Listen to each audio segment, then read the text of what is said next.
live. I forgot to hit the button. And we're live.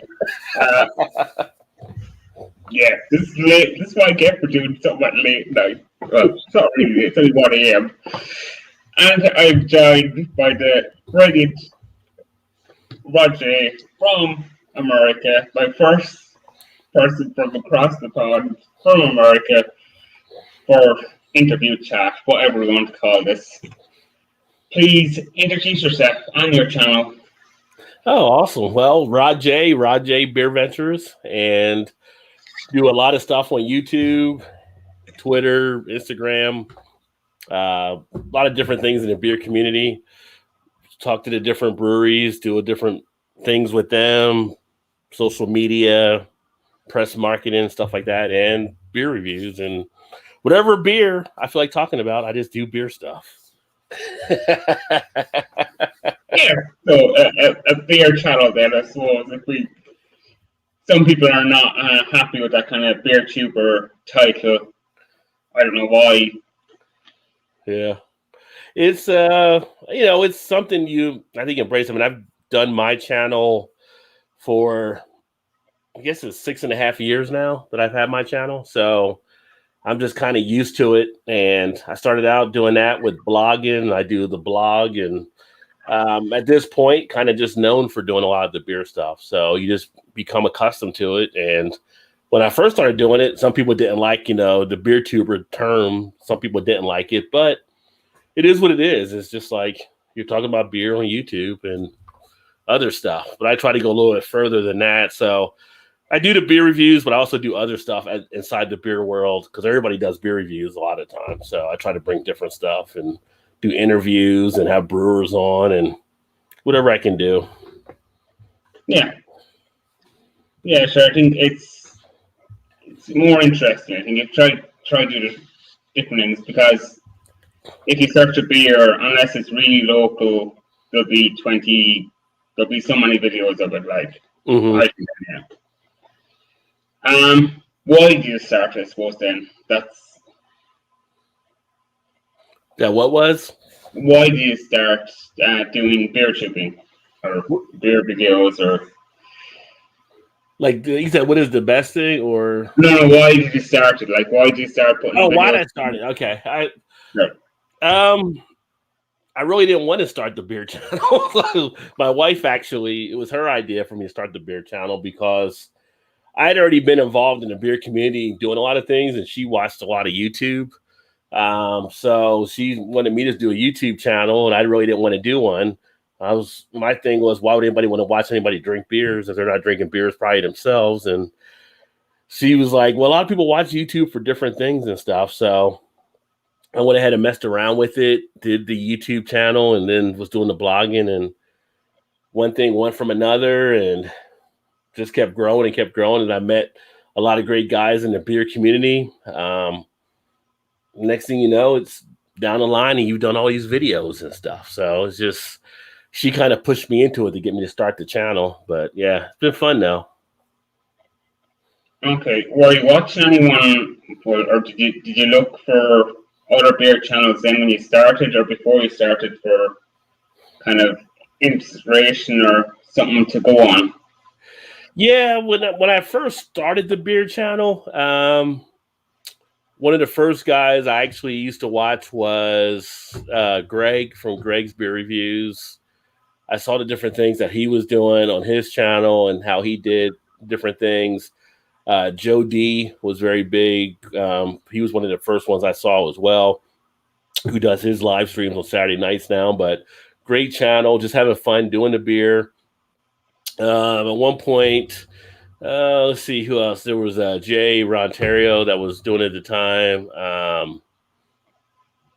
Trying to think who else outside of that. There used to be one guy, I can't remember his name, but he ended up stopped doing the channel. But he was one of the bigger ones. Simon was one from over across the pond. That he was one of the guys I saw early on. I watched as well. James Rampant Lion, he's another one.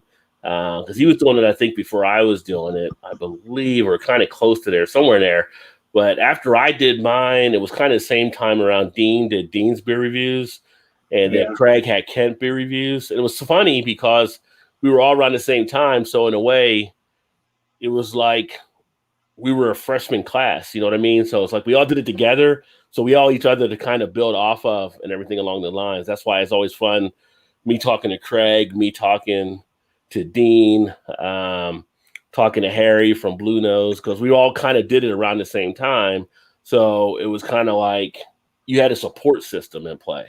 So that was kind of a good thing for all of us on how we build our channel stuff up. So video-wise, we're probably all pretty close in the number of videos that we've all done over a period of time. But that's a good thing. If you start a channel, is, try to find like a support thing. But when you look at the other channels, like I wasn't looking at anyone to try to emulate or copy, but I wanted to see how people were telling their stories on doing the beer stuff. So there were some things I liked about like how Greg did his, how Joe did his, and some of these other guys. Like that's kind of interesting way. They had fun. Like some people are too stiff when they tell their beer story. So it's kind of like didn't want to be too stiff for me, but have some fun with it.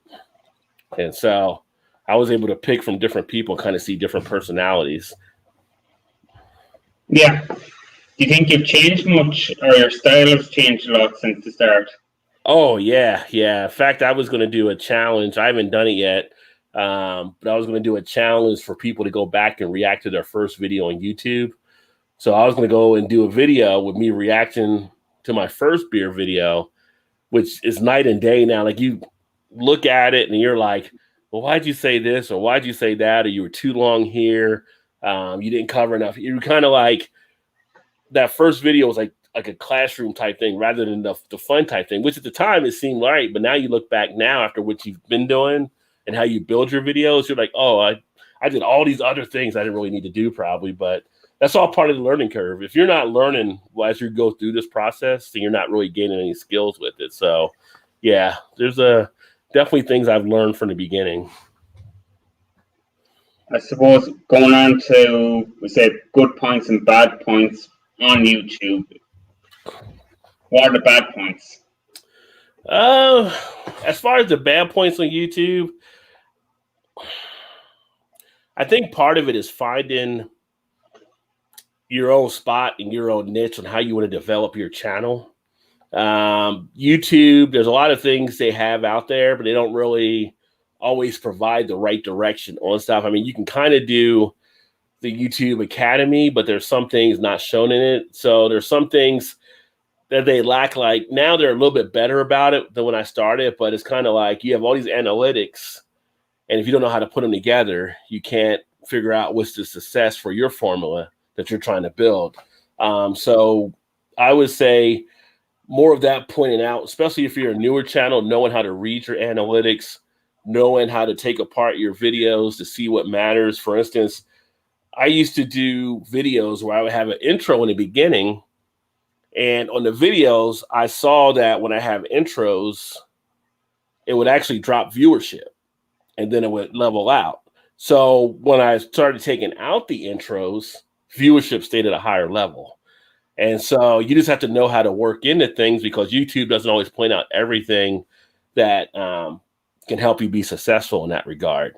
The other thing is you got to be able to have a thick skin when you're doing YouTube. And granted, knock on wood, I've never had a bad situation really that I never couldn't handle, anything like that. But there's definitely YouTube drama, and there's definitely people that like try to come out as trolls and heckle other people. And YouTube's format right now does allow that to happen. Although I do hear that they're getting rid of the thumbs down type button. I don't know if that's going to do anything. People can still leave comments and all that kind of stuff, but there's people that just are negative type people, and sometimes you can't let them affect you on what you're actually doing. So I've seen comments on videos that are just like, don't really make any sense outside of someone just trying to troll someone, which is, nothing nobody wants to really deal with. So you got to be able to deal with that. And like I've told people that I've worked with on videos over the years, like you can't let that bother you. You got to just run off your back. You just move on to the next thing, and you'll be good to go. So. Okay. Worst comment you got, if you can remember. Like a bad comment, or yeah, one that you can remember, like that's. I mean, I've never gotten a ton of bad comments or a good amount of bad. I mean, I got a comment last 2 weeks ago, 3 weeks ago. I had poured one of the beers and it had a larger type head on it or whatever, and somebody had commented about the pouring of the beer, like saying I didn't know how to pour a beer. I was like, well, actually, I said I've bartended, I've poured thousands of beers, but anybody knows with some that are more heavily carbonated, you can get a larger head, and this one just got away from me. Cheers, have a good day type thing. It's like somebody tries to pick at you, you just can't let it really get you there.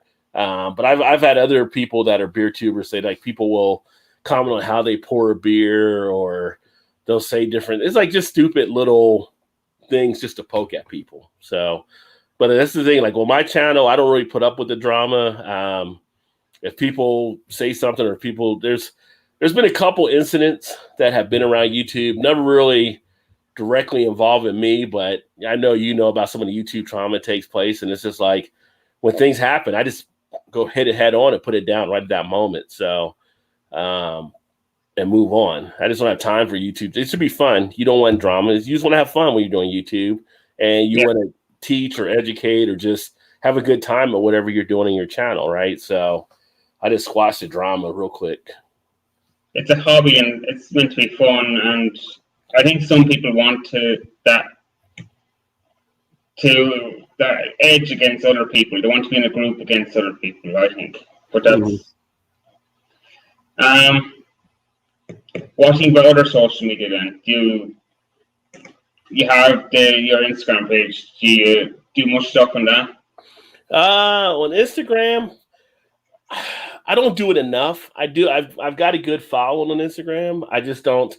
There's so much social media in the world that you can deal with, right? So, when I go through and I do a video, I put the video on YouTube, and then I put on Twitter, I put on Facebook, put it on Reddit, and I've got like a LinkedIn corporate page. I've got Tumblr, even Pinterest. And it's like, oh, now I got Instagram. Like Instagram, so I got to take a snapshot. I take a snapshot of the thumbnail, and I put that on Instagram and just say, check out the video on YouTube. Like, because you get tired of typing all this different stuff, having to share all these social media. But Instagram is good. I like Instagram. Instagram is just a nice little showing the beers, talking about the beer if you want, connecting with people. And it's like a nice visual type social media app. So I'll put stuff up there when I can, but I just don't do it enough. I need to do it more. But who has time for all this stuff? It's just crazy. Yeah. There should be one way of just kind of releasing it to all the platforms. You think there'd be something? Well, there is an app that you can actually use. It's IFTTT, IFTTT.com, and there's a social media app as well that you can put on your phone, and it's called If This Then That, and you can post to one thing, and then it'll trigger the post on other stuff for you.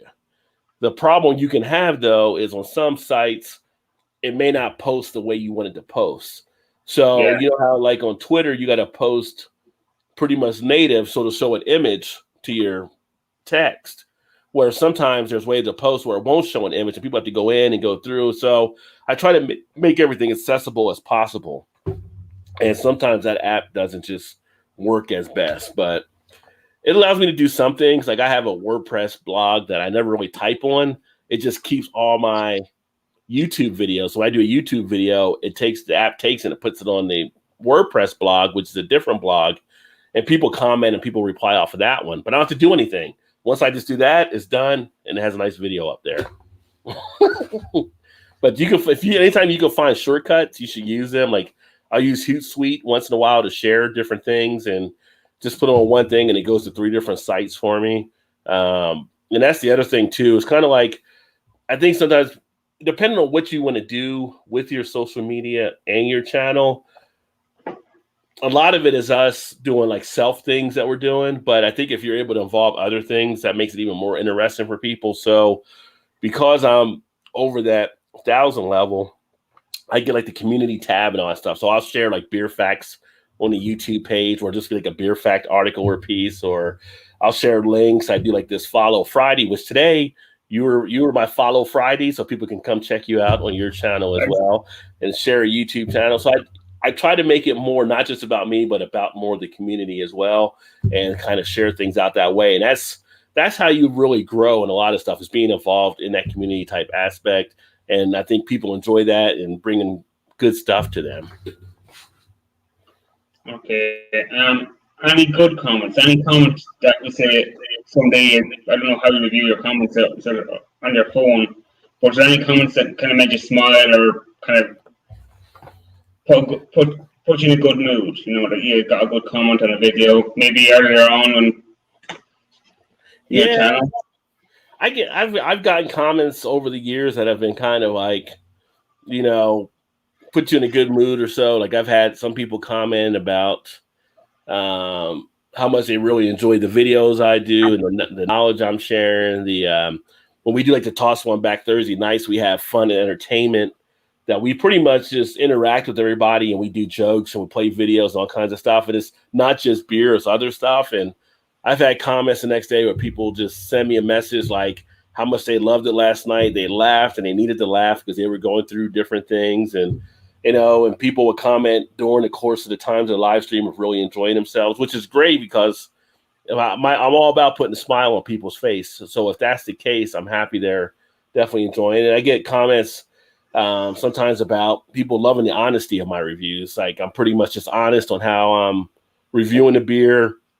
I don't always there's some channels where people seem to love every beer they do, and no beer drinker loves every beer they actually have. So I'm honest when I need to be.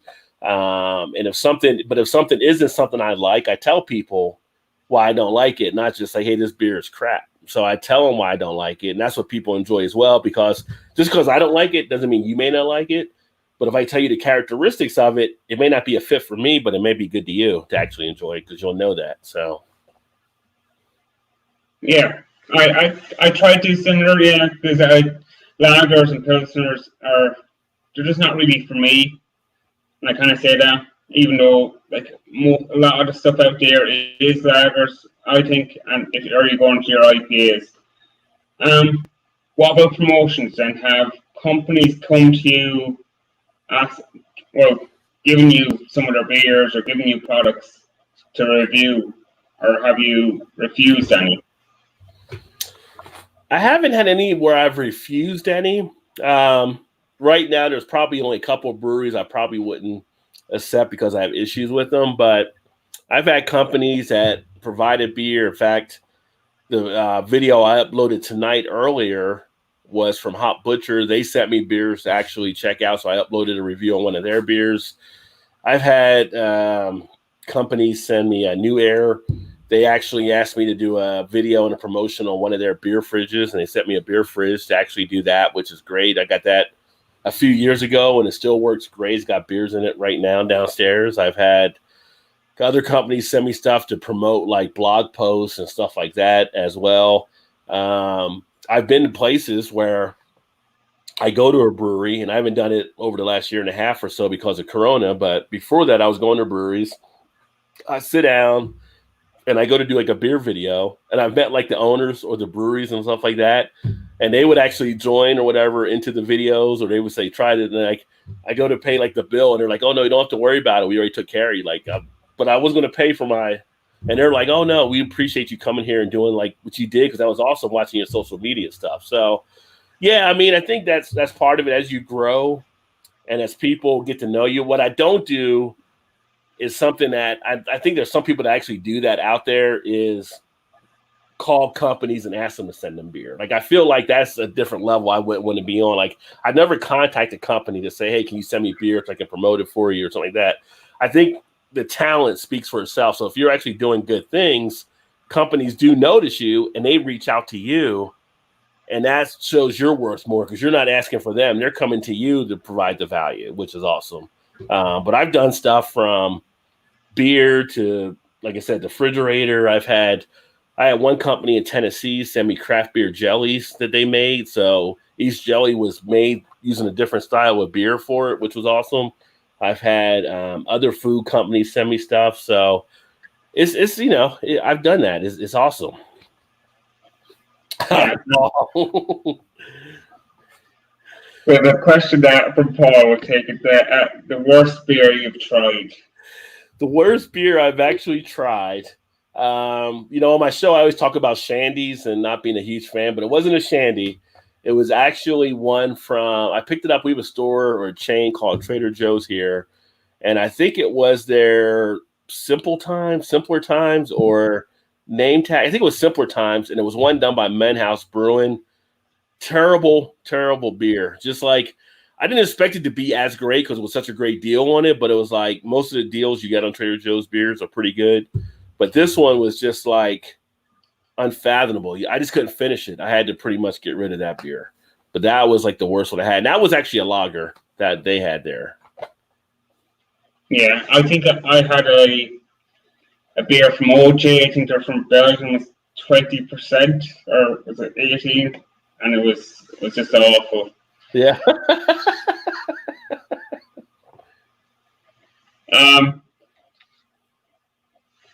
Okay, I suppose moving on to more other questions. What do you watch then? I know you play video games, but are you Netflix? Are you Amazon? What kind of? I got Okay, Netflix. sorry. I've got Netflix. I've got Prime, Amazon. I think we even got like Hulu or some stuff, but usually depending on what it is, there's some shows I'll watch during the week. Right now, I just got done watching, and I thought it was a fantastic show, but you got to have a good stomach to handle violence. But from over in the UK, it was Gangs of London. I just finished the first season of that, I think, which was really a good show. I watch a lot of like the little series type shows like FX. Like there's what's the one show John Singleton directed? There was South Central LA. I can't think of the name of it now. But anyway, I like to watch a lot of gritty type shows. Like a lot of I'm trying to think. Like they have like that, I don't say that violence aspect to it, but it's got like that grittiness to it. They're not like tempered down for TV. Like I like to have the ones that are kind of a little bit more raw, a little bit more, they suck you into it type thing. So, just kind of like they're more, I'm trying to think of the different type of shows. That's a good question. I wasn't thinking about the shows when I came on here. They're just a little bit more compelling for me. Yeah. I don't know, like where you're in Ireland, right? So, yeah. And I'm trying to think out of like stuff I've seen from overseas, but like shows like there was a movie called Lock, Stock, and Two Barrel. Have you ever seen that movie? Yeah. Yes, like shows like that are made like kind of in that manner. I'm really pulled into. They just kind of drive me a little bit more. I don't know. Okay. Hero. Who's your hero? Like what? Superhero or hero? Who'd you look up to? I don't know. I've never really thought about that. I don't know if I have like a direct hero. I'm not a person that likes to put people up on pedestals because I feel like that's almost like not a fair thing, and you're setting yourself up for something. I don't know. It never sits right with me to put somebody up there. Now, I mean, there's people I look towards, I guess, as far as maybe setting a good road that you would kind of want to follow. Think back. I'm trying to think of people that aren't like your common names, like MLK or John Kennedy or whoever it may be. It's kind of like who. I don't know if I really have like a hero. I just have like, I take things as they are in the moment and I just move forward. Okay.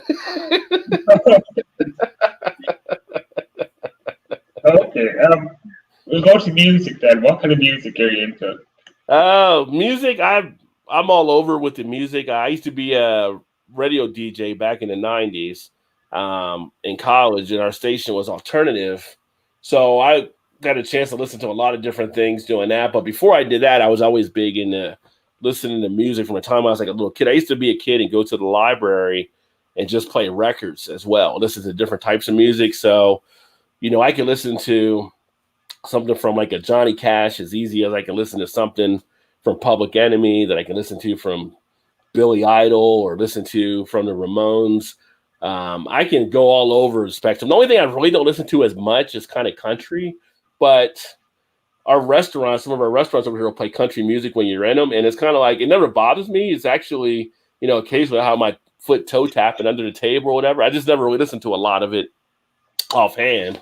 But if it's got a good rhythm to it and a good, good music. Like, that's one thing when I was a DJ, like, you knew good music. Like, the first time you heard like Aretha Franklin hit a note and your hair stood up on your arm, like, you knew that was such a powerful note. Or you heard, other artists hit high levels, and if it's good music, I'll listen to it. Okay. If you could invite 3 people who are dead to a dinner party, we'll go famous and we'll go your family or friends after that. If I could invite them to dinner? Yeah, so 3 people who are dead, we say, so you can have a chat with them. So we'll go 3 famous people first. Okay. If you want to. Let me see. Famous people.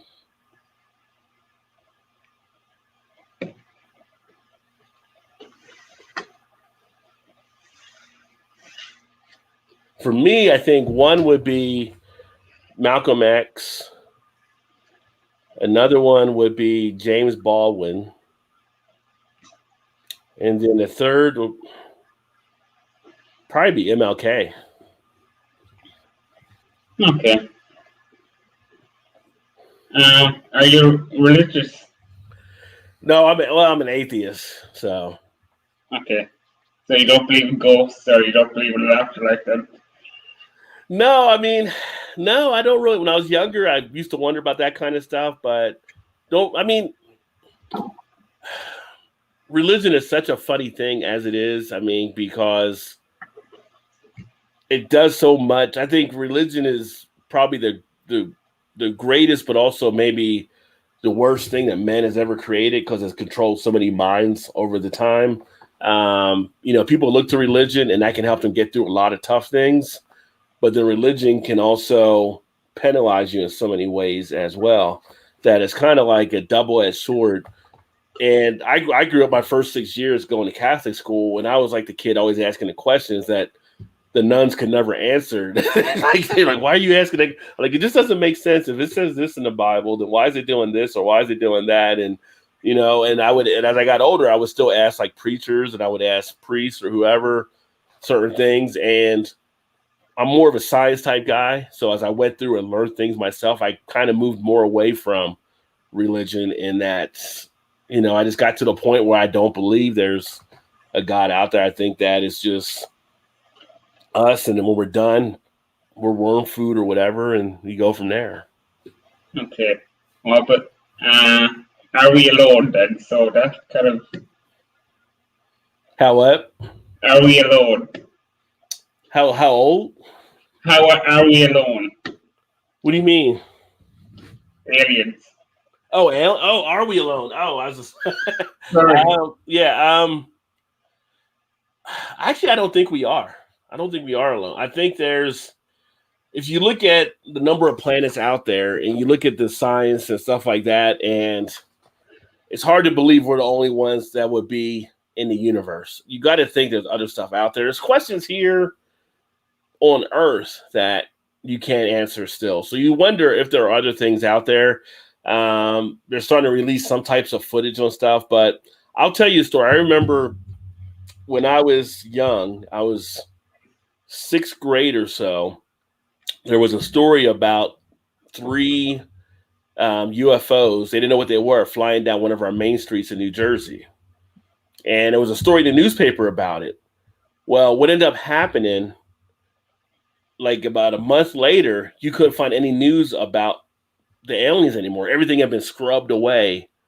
But you remembered it being there. You remember reading it. You remember people talking about it. But when you went to the library to kind of pull up research, you couldn't find it anymore. Everything was just, and it was kind of like, that was interesting. So that was probably the first time I started thinking about, you know, what happened to all the news that we had around this thing? Why does nobody have anything now, or why can't you find it? And then you find out other stories as you become older.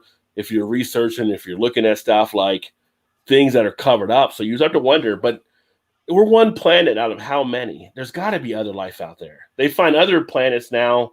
The more satellites go out and these things that we send out to space, that there's more life sustainable planets that could be like other things in case anything happened to this planet. I don't know how we would all get there because we don't have the technology, but there are other planets out there. And you find out other planets have water, just like, Mars, they're finding to have water sources. So I believe there is some other stuff out there, but if I was them, I wouldn't stop at Earth either. Cause we haven't got our shit together either down here. So I would just drive by if I was them. But you gotta think, if there is intelligent life out there, are they still alive? Because most of the stars we see are gone. That's why, from what I've learned about, whatever that it's taken so long for the light to get to us. Yeah, I think the one thing, like a few years back, they made mention. For a long time, scientists were thinking that the universe was shrinking, and then they've come to find out it's not. It's actually expanding. So if it's expanding, then it's still growing. So you got to think there's other stuff out there that we haven't seen yet, that we haven't come across yet, that can be other life forms that are out there that, it makes you think. I just think that, I get hooked into, like, one of my favorite movie series is Alien. So I love watching the Alien movie series whenever it's on, but when they came out with Prometheus and the other Alien movies, it was just kind of an interesting thing to me to make me think, like, what if it was another species that started our species type situation? You just don't know. You just don't know what's happening. Yeah. Politics, then. We don't talk politics in America, do we? Yeah. You're not America. You're in YouTube land. You don't talk politics either. You can say anything you want there about politics. What about politics? Where's America, I suppose, at the moment? Where's America what at the moment? Yeah, where is America? Your new president, your former president. America's America. We've always been. I would tell people, I was like, people would say like United States of America, but if you look at the history of America, we always haven't been united. In fact, we've been more years not united than united in the United States, and it's kind of a weird type thing. America was a whole social experiment from when it was set up, and America has its tensions, but we learn to live with them when we know how to work through them. So, people are all entitled to their opinion and how they're living stuff, as long as you're not imposing your will on the others. That's where it becomes a big issue. Like if someone says they believe in this or someone believes in that, then that's fine. We can disagree. But if your beliefs are now impeding or attacking someone else, then that's where the issues become. You still have fans that are fans of the former president. You have people that are still fans of the current president. It's just our political system, the Dems, the Republicans. I'm an independent here in the States, but it's almost flip a coin in a lot of different things because they're all saying different things. Like people right now, some of the Republicans are scoffing at some of the stuff that Joe Biden has said.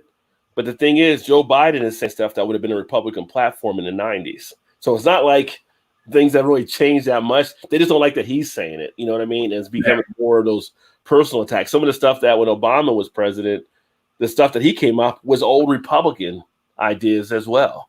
And it's just a matter of people not getting along to not get along anymore, which is the worst thing, because even when if you go back to the 80s, for instance, when it was like Reagan was president and Tip O'Neill ran Congress pretty much, they didn't see eye to eye to a lot of stuff, but they still communicated. They were still able to work to get things done. And you don't have the people communicating and working to get things done at this point. And people just keep digging deeper and deeper into the holes because what people do is they attack each other's beliefs. And my degree when I went to college was in advertising and journalism. So we dealt with marketing and how to get people to buy into different things like that. And one thing you learn early on is you can never change anybody's belief if you attack it. What you have to do is change their perception of it. So you don't do that by going head on. You provide other things around them that person themselves can come to a decision and think, okay, well, maybe it can go that way, or maybe it can do this. But when you attack someone's belief head on, you're just going to both dig in more and more. You're not going to get anything resolved. Yeah, I think so. Yeah, you have to agree to disagree, kind of, and yeah, and it's okay. You don't have to agree with everybody on everything. Like I said, unless it's something where it's hitting on somebody in a way that's stopping them from advancing or doing what they need to do, or how they're growing, you're stifling them, then that's where it's an issue. And that's where you get the human rights type situations. What were you like in school? Go back to Dr. Pepper, by the way. Okay. What'd you say, Thomas? What were you like in school? What I like in school? No, what were you like in school? What kind of person were you? The loud kid? Were you the quiet kid? Well, and I try to think, depends on what level you're talking at, right? So, I mean, I guess kind of more in grade school, I was kind of, I would say more the quiet type kid. I mean, I wasn't quiet when I had my friend stuff around, but it was more, I was just comfortable. I didn't need a lot of people around me. It was just me and who my buddies were type thing, and kind of just hung out doing stuff, but not really getting too much. I was a good student and everything along those lines. Get to high school.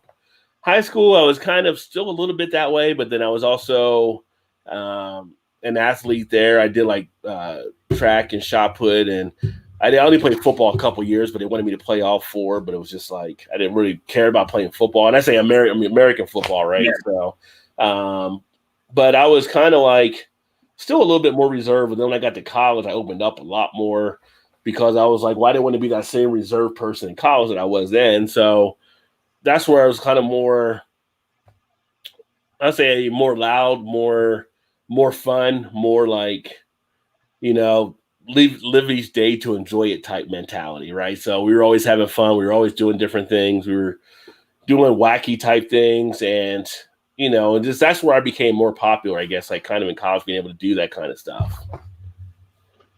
Okay. Yeah. Alan has a question. Best American brewery? That's always a tough question because we don't get to always get all of our breweries because we have 8,000 breweries now across the country. Depending on what style of stuff you're looking at, that can change someone's perception. I would say like Treehouse is very popular. They've got really good beers. They're kind of known in the Northeast for, especially if you like the juicy type IPA type thing. You've got Russian River that people go out of their way to go to get Pliny the Elder and Pliny the Younger. Sierra Nevada has always been a solid brewery. They always make good beer. You're never really disappointed from the classics to the other stuff that they're trying. So many breweries. I mean, I think it's Southern Tier. They've got like probably the best dessert stouts you can find out there from one brewery. They just do so many good things there. We've got New Holland that does Dragon's Milk, that people love the Dragon's Milk series. I know Vanessa's in the chat. She's a huge fan of Dragon's Milk. We got the Guinness American brewery here too, which people really love down in Baltimore as well. And they're making certain beers there just for the American market. So you don't even get to see like where you're at. Yeah. Seems exciting. Way more than what to do here. Yeah, the Guinness in Baltimore, I think it has like 63 taps that they have there. So they got so much beer that they're pouring out. Sierra Nevada solid. Yeah, Crooked Stave does some good beers. I've had some of the Crooked Stave. They do well. One of the ones I did a review on Victory, and Victory, one of the guys in Pennsylvania, told me, I don't know why I don't drink this beer more. Like he was saying, because it's always a solid beer. Victory does a nice beer. You think out of like California, San Diego. I mean, people love Modern Times. Obviously, they're in a little bit of scandal right now, but they're cleaning that up. That's a popular one. Deschutes out of Oregon, very popular as well. So many different breweries. It's just hard. It's always hard because it's like, that's why I see these lists of these are the best 50 beers in America. Really? Like, have you tasted every beer in America when you make this list? Because if you got 8,000 breweries and the average brewery has like, say, 7 or 8 at least on tap, not to mention a lot have more, that's a lot of beers you'd have to drink to say who's the best one. So it seems like this is the best one maybe in Ohio, or this is the best one. Like, I did a video on the best 3 beers that I have from Three Floyds, which is a popular brewery, another good brewery out of Indiana. But it's like I said, the best 3 beers that I've tasted from Three Floyds, because I can't say these are the best ones because I hadn't had them all. But these are the top 3 that I've had. So...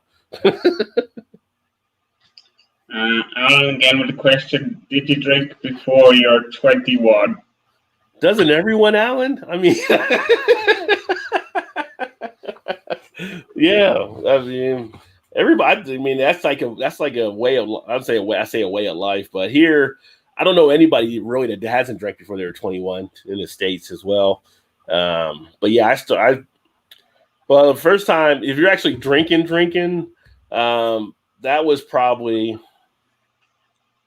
around, I would say 13, I think. It's first time me and my buddy stuck into my mom's liquor cabinet, and we actually were drinking some, she had, I think it was Cutty Sark that was in there, or it's Cutty Sark or Dealers. It was one of them. She had both, and we were drinking it. And when you're a kid in school, you think you can drink some out, but then you try to fill it back up with water, and the waters are down. Well, she knew that we were in the cabinet because she could taste it when she drank it. But yeah, so I mean, here a lot of the kids you'll drink it. And I think that comes out of the fact you have to be 21 to drink. It used to be 18 at one point, where like overseas, you can drink like at 12 or whatever, as far as you kind of build it up, right? So it's kind of like you respect it more because you can drink it at certain levels. Where here, they hold it back and you're like, you want to drink it. So you kind of are more anxious to get to it before you're 21. How strict are they with that? How's what? How strict are they with buying alcohol? Oh, they're pretty strict. It's kind of like if you're underage trying to buy alcohol, most stores, if you got a fake ID, they may take the fake ID, I guess. But I wouldn't say, I don't know any places that really call the police or anything like that and everything. But it's been a long time since I did it. But I was getting served alcohol when I was underage because I was a bigger guy. My freshman year, I had already was growing like a beard or so. So I actually had seniors asking me to buy them beer at a time. And I would go in 16 years old and be able to buy beer in a liquor store, at certain liquor stores, where it was kind of like, usually they were like Indian. And so they didn't really know the American culture as much. So I looked like to them to probably be an adult, right? Versus if I went to an American, they'd be like, oh, you're just in high school. So you pick your stores, you would go into them and you would get served. And what about, you don't really have a bar culture. What about that in the States? Are they stricter? Or they have tighter rules? About what? Getting served in bars, pubs. Oh, pubs? Well, pubs here, if they serve food, you can actually go in with an adult type situation. If they don't serve food, they're a bar, you have to be like over 21 to go in, but people get fake IDs all the time and go in. I mean, we have the first time we had bars. I grew up in New Jersey, and we had bars there like called go-go bars, where they weren't full strip clubs, but the girls would dance like in thongs and like little tops or whatever like that and everything. And we got in there when I was a senior in high school because we had fake IDs. So yeah, no questions asked in the end then. Right. Favorite Great Lakes Brewing Company beer. STD 2. Oh shoot. Well, one of them is, and I'm going to drink this here in a bit, and that's the Chill Wave Double IPA. And my other one would be the Lake Monster Erie. The Lake Monster Erie. Yeah, I think it is double IPA that they actually do. Those are two of my favorite ones. I'm trying to think if there's any other ones. I mean, they're all good from Great Lakes. They're another good brewery here in the States. But those are the two. The Nafarastu, they have an Imperial Red Ale that's really good. So I enjoy that one from them as well. It's a tough question. Depends what kind of style you like. Yeah, it's I've had people that we've been out drinking and asked me to recommend beers and stuff. And if you know a person's palate, you can kind of get them in the right position. The ones I usually work with that try stuff, golden ales, blonde ales, those are usually easy to pick up from craft beer. If you're like a macro type drinker that you haven't tried it, those are a little easier to get involved in. Like you can't be new to craft beer. Like if you get new to craft beer and you got like a barley wine or something like that, it'll probably like blow your palate away. So making that bridge, those are two of the easier ones to actually try to get people into. A cream ale is another style that you can get used to get someone that might not have had craft beer. And nowadays, sours. Some of the sours are actually easy to get people into if they're a fan of sours. If you're like a fan of, sweet tart candies or some of those sour type candies, you might be able to go ahead and get into that as well. I think if you go to some of the tap rooms and do some of the sample trays, kind of might be the better way. Yeah, that's with the sample type stuff. And I think like when I go to a new brewery, what I usually do is get a flight of all their beers. Yeah. And then find the beers I really like and kind of get an idea of what they're actually doing with the beers and stuff. Flight's always a great way to sample a brewery anytime you go. Like instead of you getting one full pint of something, get yourself a flight so you can kind of find what actually works for you. What's the best region for beer then? I know it's going to be, if I was going to the States and you were to advise me to go to one area, I was going for beer, where would you send me? The best location? Well, actually, where I'm at in Cincinnati, we actually were rated as the number one place for beer in the country because of the volume of the beer and the cost of the beer and the number of beer venues. I would probably say we're kind of a hidden gem, so that would be a nice place where you can find it. Like around me, I have 70 different breweries that I can go to without any problem at all. And it's not over congested, and they're all making good quality stuff. If you were trying to see it kind of coming in, as far as the big names and stuff like that, if you're looking for one main spot, it would probably be something out on the West Coast, maybe San Diego, maybe Portland. You can come inland a little bit, like to Denver. They're doing a lot of good stuff. But honestly, here's one of the best places for beer. Or if you go up to the New England states. Yeah. But I suppose then it all depends on what you're looking to do. Yeah. Simon said my clock is 5 hours slow in Irish time.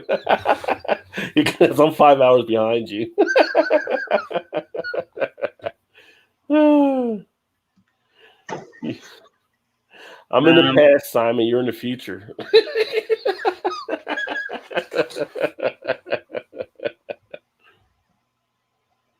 Hangovers, yeah. Do you get hangovers anymore, or do you drink straight? No, I don't really get hangovers. It's funny. I had a couple companies over the years send me hangover medicine to actually try as well to promote and see what I felt like. So one night I had to get pretty knickered in that. I did like 10 bottles of 10 shots of the Fireball, and then I drank like some pretty big beers and some other stuff, but I took the hangover stuff. I was fine next morning.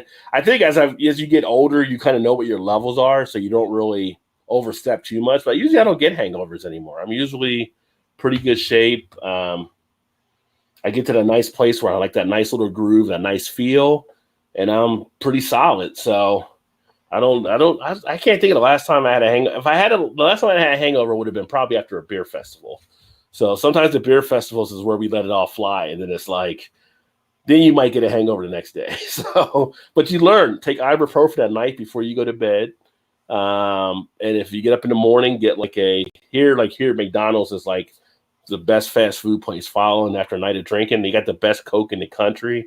And then you get that and like a sausage, egg, and cheese biscuit or whatever to absorb the alcohol. And by 11 o'clock, you're good to go, ready to start drinking again. Yeah, Fireball Classic. It was, it was like one of those little 10-packs. You can buy them in 10-pack of shots. And I said, I need something to get started. So I took 10 of those. I had like a couple double IPAs and something else. I can't remember all the stuff I drank. It's one of my videos. It was one of my videos I had done. And people were like, I can't believe you drank all that stuff. Yeah. Well, it's all for research, you can say.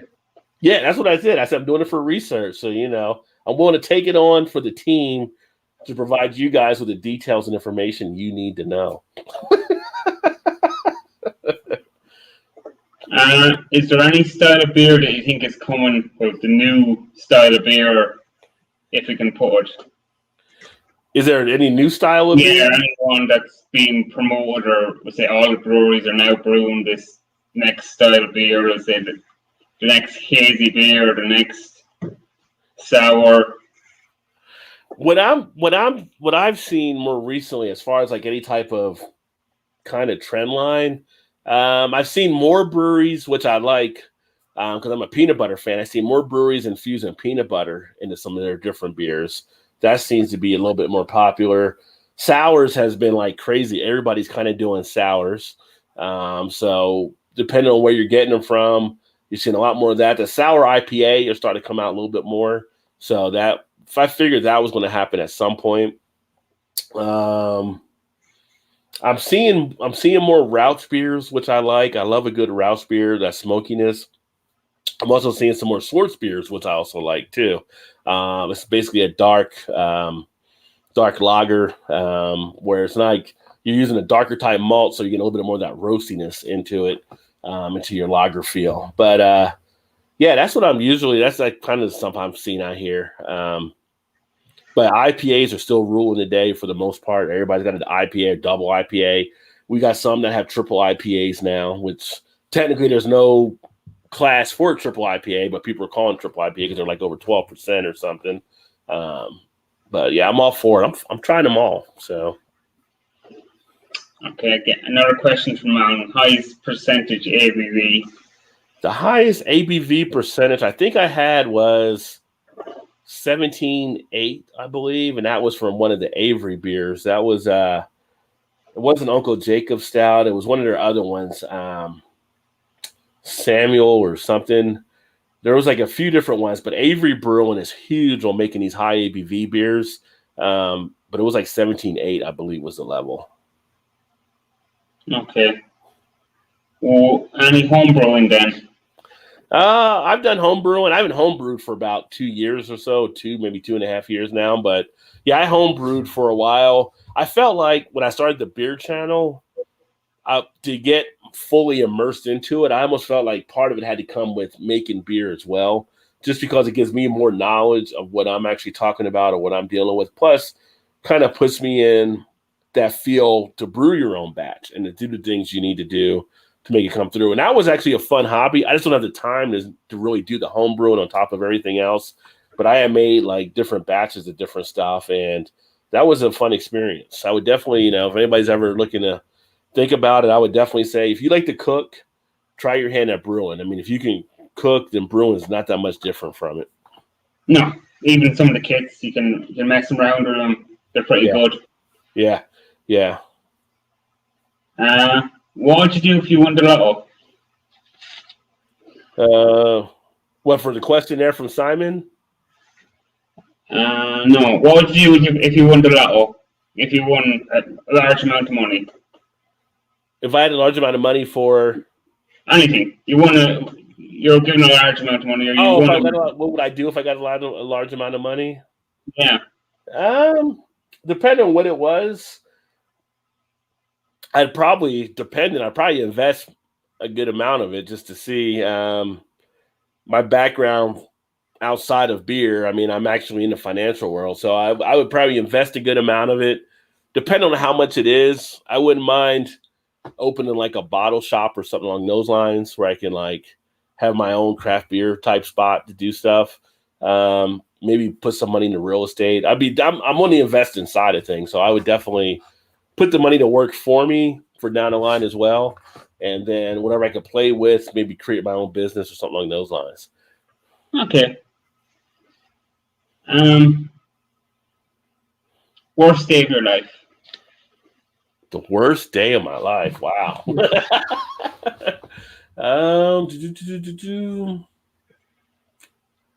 Worst day of my life. Worst day of my life.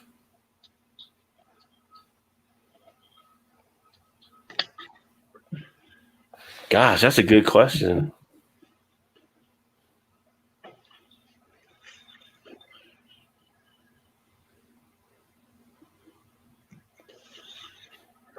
We'll go with the best day of your life then.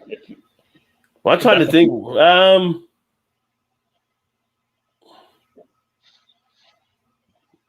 Best day of life might have been being done with college, graduating college, kind of, but it wasn't a huge day. That's a good question. Worst day. Well,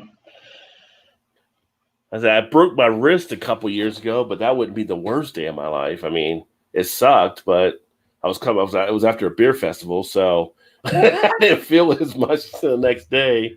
Probably, I mean, when I was a little kid, at the school we went to in New Jersey, we were playing, and I fell off the monkey bars and hit my head in concussion. I had to be in the hospital for 6 days, but that was actually kind of fun though too. That wasn't anything bad. I don't know if I really had like any, I kind of feel like I've had a blessed life in that I never really had anything as serious happen to me. I never really felt like I had anything that I couldn't accomplish or anything to get over. I've been around good people majority of my life that I've never really had a worse moment, I don't think. I mean, and I'm always a forward-looking person, so I just kind of keep it going. Okay, best day then.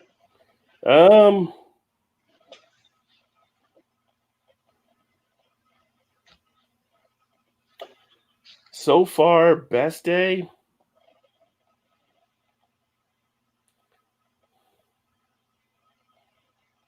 I don't know. Graduating college, getting married. I don't have kids, so it wasn't like people say the best day of their life was having a kid. I don't have any kids or none of that.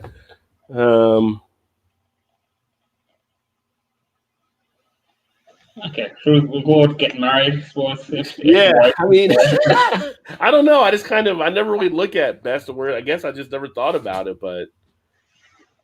Yeah. Last time you cried? Last time I cried.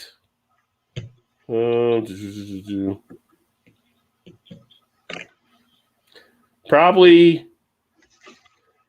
it might have been watching the George Floyd incident when he died.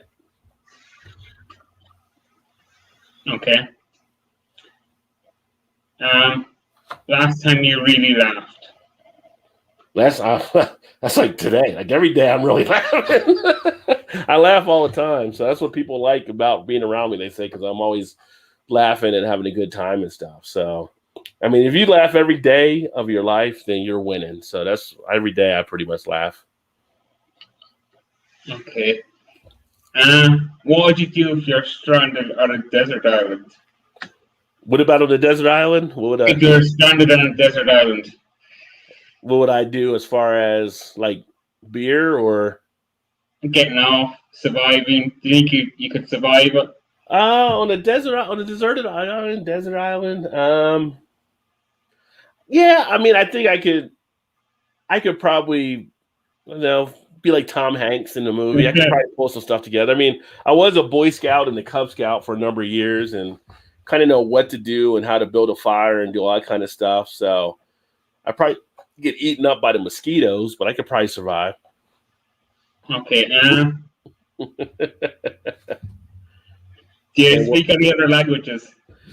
Not anymore, really. I can still read some, and in high school, I had studied both French and Spanish.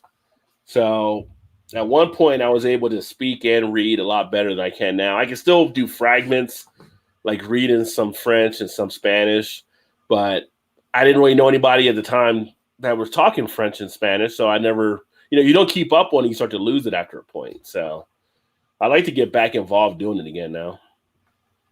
Yeah. Do you think if I dropped you in France tomorrow, you'd be able to get by? I think I'd be able to get by. I would know certain things to read and certain things like that. Yeah, I think I probably would, because hearing it, being immersed in that type of environment and hearing it a few times again will start to probably jar things back from memory that I would be able to start to pick up some stuff and put it together. It's like one of the guys, Swami in Canada, he actually used to have a channel called Malta de Montreal, but now he's 2 wheels down. And one time he was doing a beer on his channel, and he was holding it up, and I was reading the label.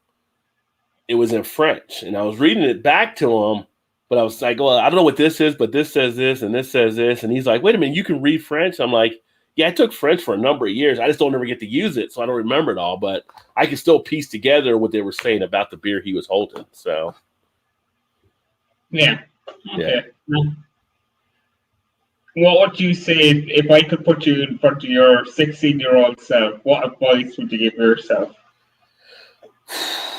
If I went back to that, I mean, because in the U.S. how much it can cost to go to school and stuff, I would have probably said play football, because I had a chance. Like I would have. A lot of people said I would have probably gotten a scholarship if I would have played football 4 years, or lift weights, because I didn't like lifting weights in high school. I lifted weights later on, but when I threw shot put, my freshman year I was throwing like 37 feet, and my sophomore year I was throwing 47 feet, and this was not lifting weights or anything. So my coach was like, well, if you lift weights, you could throw 60, 65 by the time you graduate and go anywhere you want in college.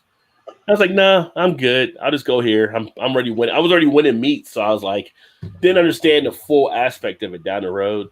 But I would tell myself to definitely take advantage of that opportunity, but also learn more about investing and financing at a younger age.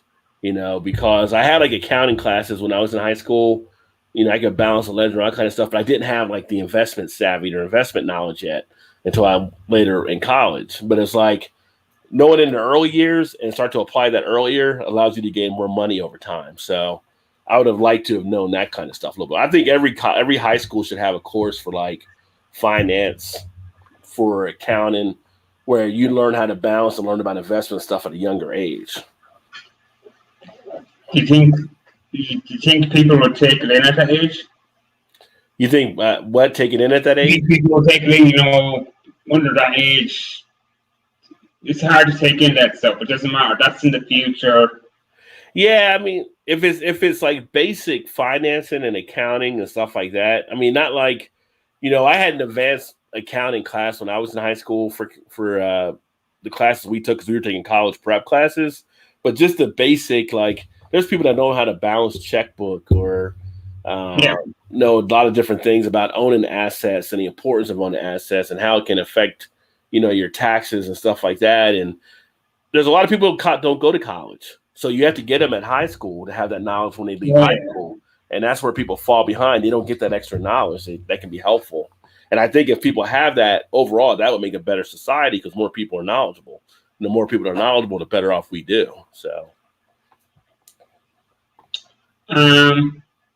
Where do you see yourself in 5 years?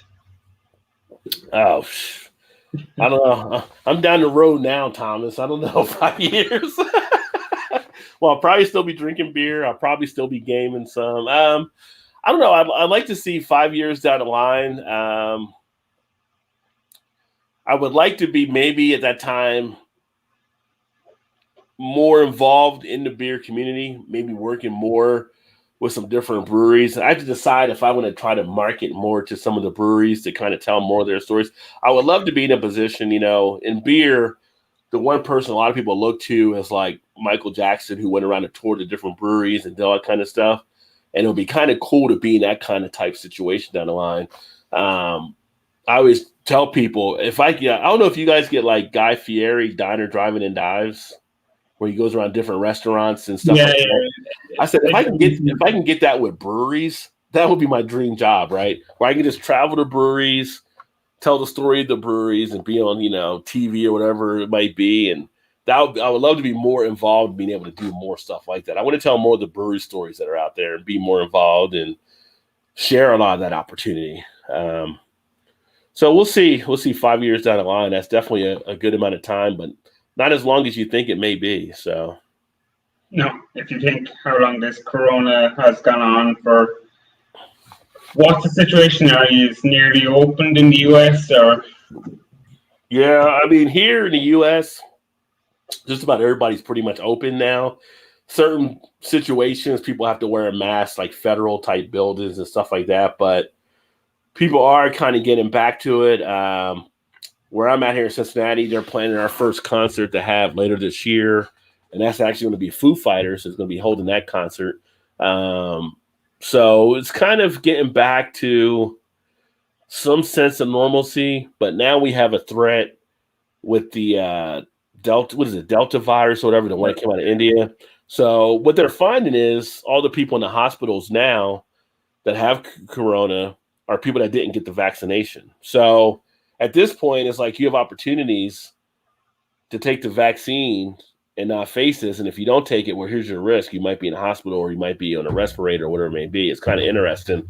And I always wonder, like, what other countries kind of think about us here in the States, because we have vaccines and people aren't taking them, right? In some countries, they can't even get the vaccines.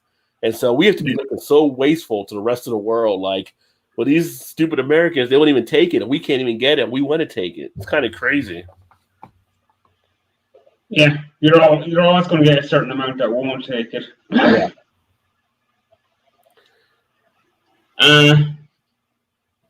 Yeah. What do you think? I suppose we'll go back to beer then.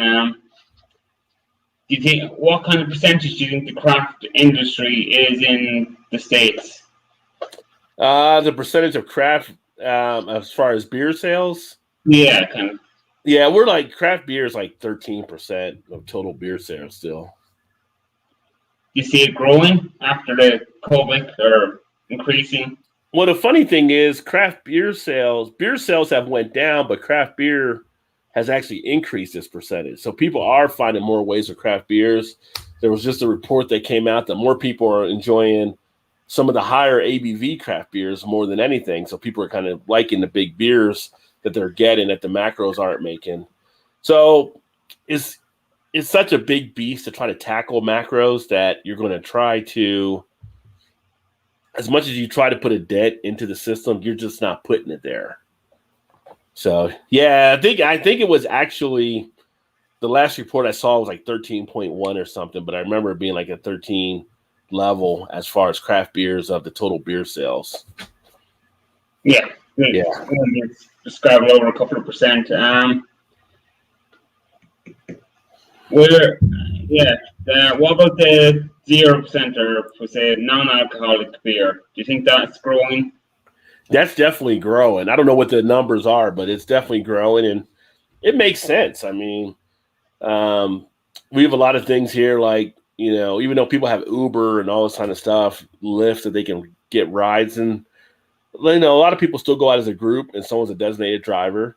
So if you're a designated driver, you can't drink, so you might have the 0% alcohol. Places like lunch places, like how many times have, like in my job when I was going in to the office, we go out to lunch. It's like, oh, I want to have a burger and a beer, but I can't have a beer, but now I can have a 0% alcohol beer to get that taste of beer with the burger that I wanted to get. So for those that actually like the taste of beer, not just drinking it to get hammered, the 0% is definitely filling a nice niche there. What do you think? What's your favorite then 0% beer, if you have one, if there's one you think is reasonable? I actually haven't had any of the 0% as of yet. The last 0% I think I had was St. Pauli's like years and years ago, which never really bothered me, but we got so many now. I just haven't had a chance to have any. I know Heineken's a big one that I see a lot, and Budweiser came out with one as well. I've been meaning to do some reviews on some of the 0% beers. I just haven't gotten around to it. I've had some of the low-carb beers, In fact, the beer I was drinking here was Leinenkugel, and it was their Sessenhelles, which is I think it's like 3% or something, and it's like low calorie, low carb. Yeah, 3.4 ABV, 99 calories, and that was pretty decent tasting for a beer, to have a lighter beer, to have a little bit of a feel of it, but not put on a lot of calories and stuff. So we're seeing a lot more of these type beers now too. Yeah, I think Heineken are having pushing their 0% beer, but they're not allowed to advertise their alcohol beer anymore as much.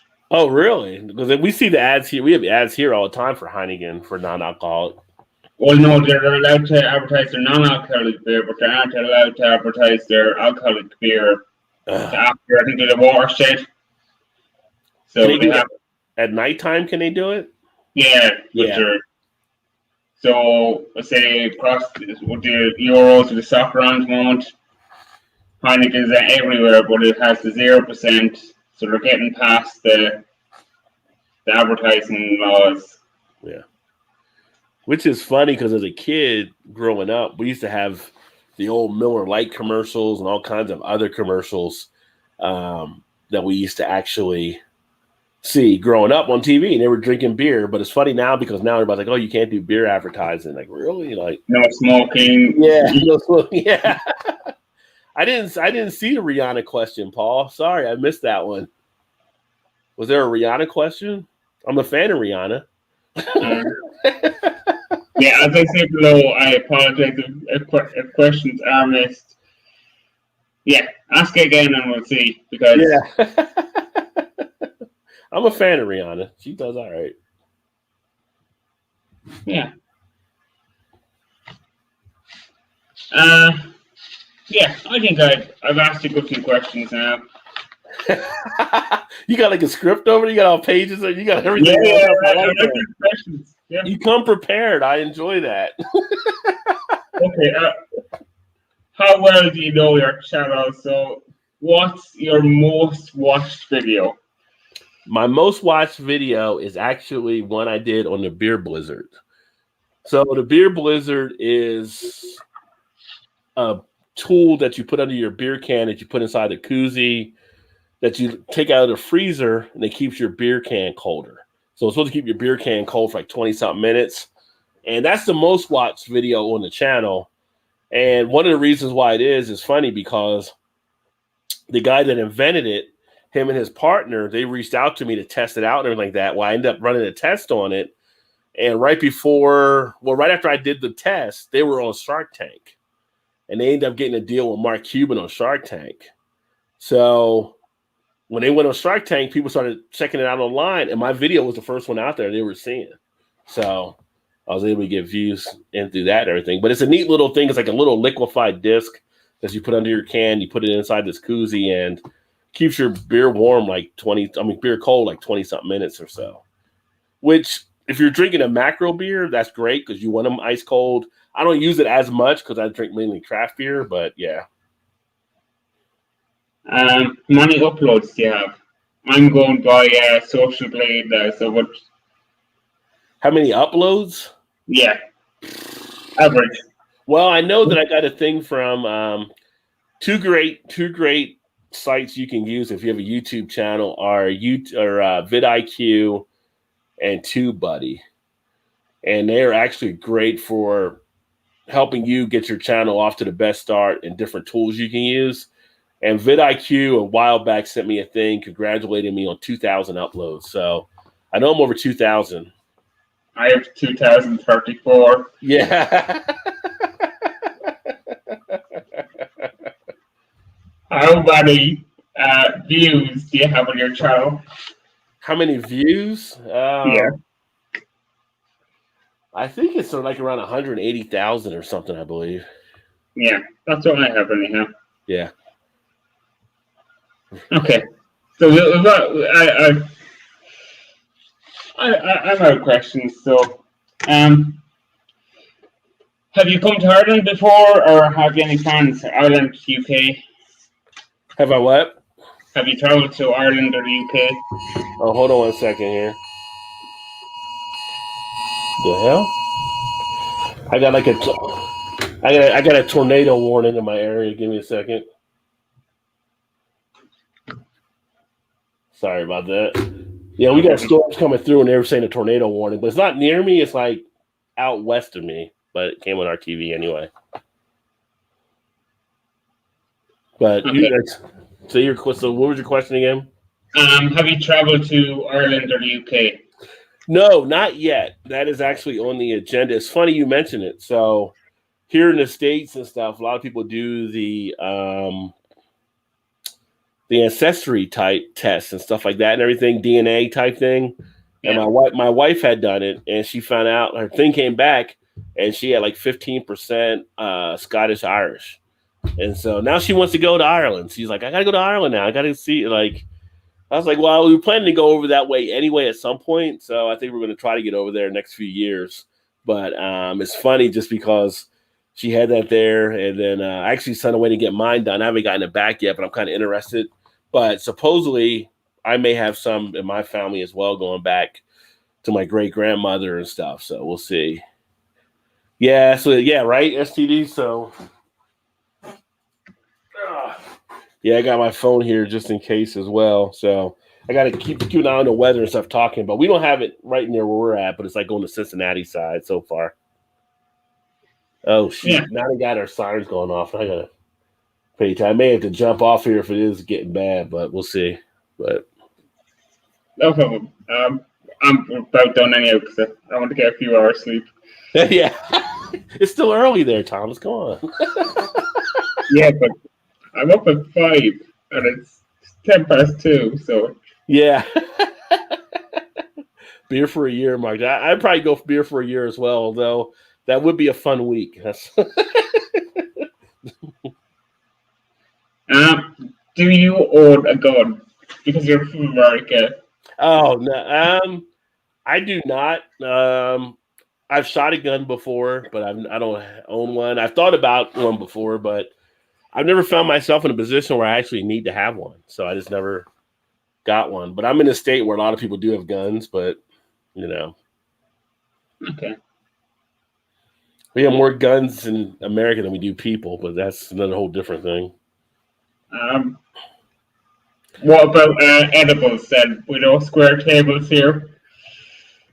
Best hotel in downtown Cincinnati is, if you're going to the Bengals game, the best hotel downtown is probably going to be the Omni, which is right downtown. And it's like 3 blocks from the stadium. Or you can stay in Covington if you want to save a few dollars and come walk across the bridge. And that's like, I'm saying that's not the Best Western. I forgot, it's a Ramada Inn, I think. And we got a Marriott, Courtyard Marriott. What about the legalization of cannabis? Last question and last place we go. That should have been legalized a long time ago, and that was one of the worst plans ever put out, you know, going back to Nixon trying to criminalize marijuana. It should definitely be legalized. Okay. Yeah, I'm about done. I think we'll say goodbye to everyone who has watched this and is still watching this. If you have any questions, because... So how's it been going for you in the beer? How you been liking it doing the beer channel and stuff? Yeah, it's good. Just a bit of interaction, especially since this kind of lockdown, and that's why I've been kind of doing it. Yeah. Nice community. You got the kind of the British. There's 1 or 2 people doing it in Ireland, so there's not too many. And then you've got the kind of Craig and Harry and kind of it's a good crowd there. Yeah. Yeah. How long have you been doing your channel now? 16 months. Okay, nice. And you're just about at 200 subs already, right? You're getting close. Yeah, I think I'm 190 or something like that. Yeah. Yeah, the thing with growing on YouTube, it happens in spurts, and the spurts just exponentially start to grow. So, You keep doing it, and the YouTube, figure out the algorithm's the big thing. But once you get into it, it's showing your videos out to different people, and it just starts popping up, and you're like, I would say, don't get caught up on subscribers and the views that it burdens you too much. Your big thing is, as long as you're putting out, I believe, like a nice quality video and stuff, that people will gravitate towards you. As long as you're doing that, and you're doing like the entertaining type thing there or whatever, that'll draw people in. I think some people drive themselves too batty, like thinking about stuff. I've seen a lot of good channels quit early when they have good stuff, but they just quit because it doesn't happen quick enough for them. It's just like, it's not a process that you can just count down. It just happens. Some people might just grow, something might happen for them and they might grow a bit quicker, but yeah. I mean, sometimes your biggest video doesn't even happen to like 6 months down the line, you know what I mean? Or a year down the line, or a couple years. I mean, it just when it happens, it happens. You don't know what's going to catch fire. So big thing is, if you're having fun, and keep doing everything, and everything else will fall in line for it. Yeah, that's all I'm doing it for myself. If people want to watch my stuff, that's grand. Don't. Yeah. There's so much out there now. Yeah. Anything else? Thanks, Mark. I'm terrible with comments. You're very cool. You do a great job with your channel. Yeah, I'm terrible with just comments and trying to structure questions. Yeah, I think we'll say goodbye because I'm going to fall asleep. Yeah, you got to get some rest and stuff. And I gotta check on this storm to make sure the wife's okay. Okay. So, actually, goodbye to everyone, and see you next time. Cheers. And Blake TV's just got right. If anyone wants something to watch.